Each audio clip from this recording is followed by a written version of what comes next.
In Ephesians 5:16, the Apostle Paul exhorts us to conduct ourselves wisely. He says, walk.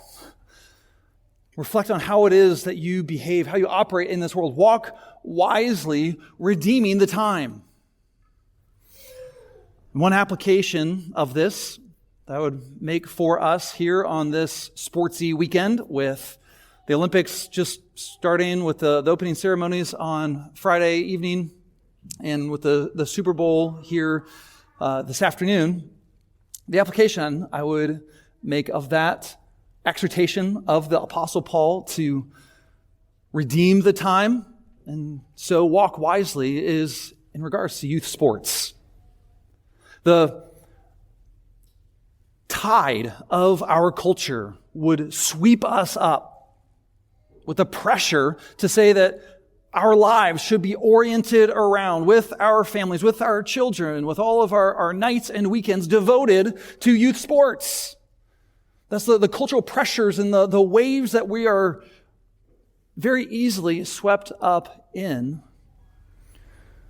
And along with it, there comes the little promise there that your kid is special. Your kid is the one in a million. Your kid, well, he or she absolutely has a shot at the big leagues of the gold medal. Absolutely. And all you have to do is expend all of this time and energy and resources to harness your child's most exquisite potential. But consider this statistic. Of high school athletes, 1 in 16,000 will make it to the highest level. 1 in 16,000.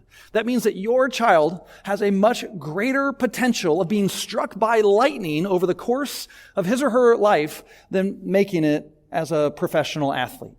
And yet, I would imagine not a single one of us would ever go about our lives orienting them in such a way as to avoid our child being struck by lightning.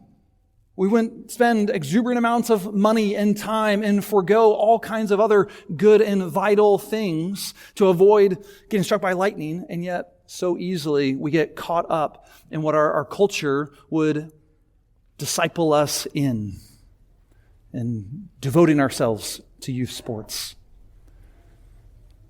In light of that statistic of 1 in 16,000 to make it to the big leagues, consider another statistic. 1 in 1 will stand before the judgment throne of God.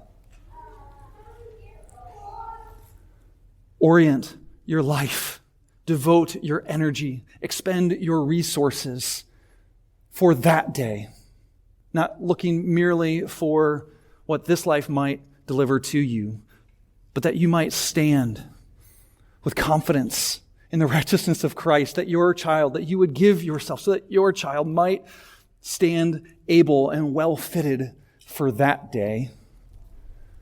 And so, church, walk wisely, redeeming the time.